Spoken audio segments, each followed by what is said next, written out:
castaways. We are castaways.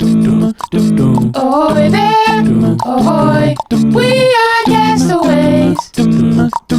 So why is it that the Backyardigans have the #1 song in the USA in 2021? Let's try to break this down as simple as possible, because honestly, I'm like so surprised what the heck happened. But did some sophisticated research, and I'm gonna tell you exactly why this is. I had a piece of hair on me the whole time. I don't know if you saw it. What's up, geniuses? My name's Adrian Rivera, and welcome back to the channel where you learn to show your genius. I mean, I used to watch Backyardigans when I was a little kid. It came out, the first episode aired when I was 3 years old. So I grew up with the show, stopped watching it when I got older, obviously. And I think in 2012, 2014, I don't know when it ended. When did the Backyardigans end? July 12th, 2013 is when the last episode aired. However, even though I used to watch the show as a little kid, I cannot tell you a single song from the show unless you showed me it. And even then, I wouldn't be able to recall any of it, because honestly, I know I used to watch Backyardigans. That memory is in there, but I don't remember any single episode in my mind. So the fact that they are #1 on Spotify's top 50 viral for USA, it blows my mind. They're also trending at #3 on Spotify's viral 50 global. It's like, what the heck is happening? Not only that, but another one of the Backyardigans songs, Into the Thick of It, is trending as well. So the actual song in question is called Castaways. And before we get into the actual genius of that song, let's point out the elephant in the room: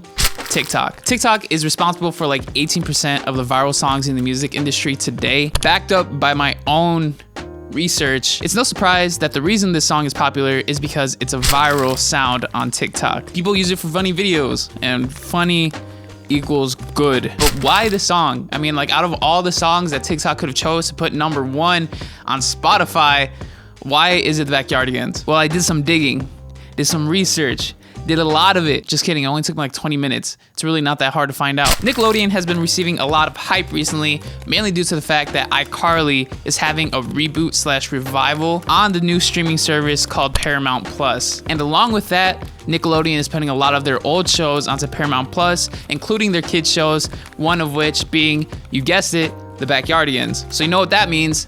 The Backyardigans is back in your yard again. Now, like I said, I used to watch the Backyardigans when I was a wee baby. The first episode aired when I was 3 years old, and I'm 20 years old now, and so is the rest of my generation. So now that we're older and we have money, we can spend our money on useless things like overpriced streaming services. And guess how easy it is to watch every single episode of the Backyardigans on Paramount Plus? Super. So the nostalgia factor is there, and it gets people talking. One of those people being Merlisha Pierre, or at Swag Surf.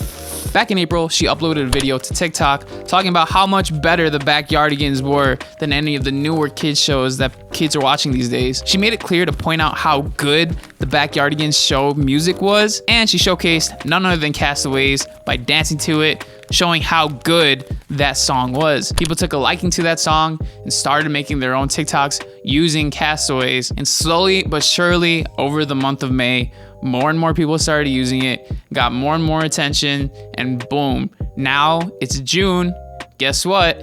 Castaways is #1. So what makes Castaways even a good song in the first place? So let's start with the intro of the song. The intro builds up very nicely. It's a really nice smooth guitar with a couple of bongos here and there, a little more percussive stuff like shakers.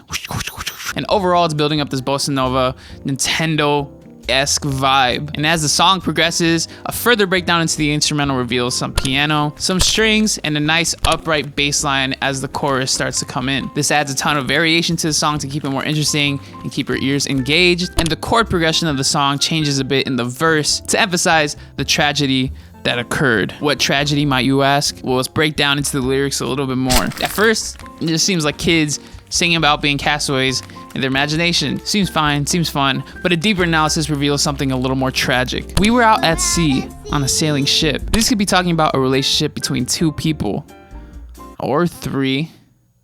The rain began to rain and the wind began to whip. Problems started happening in this relationship, with rain being a symbol for tears and whip being a symbol for we felt the ship tip.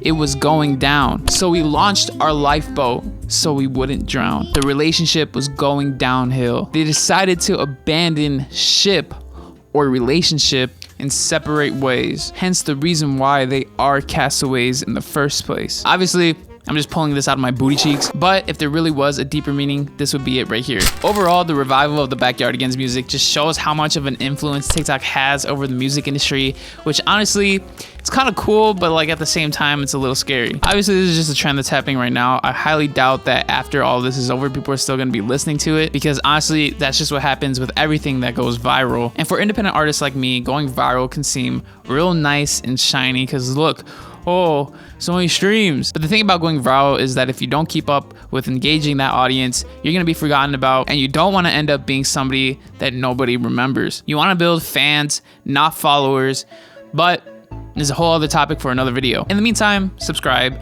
and listen to my song Where Were You on Spotify. You're gonna like it, trust me, have a listen.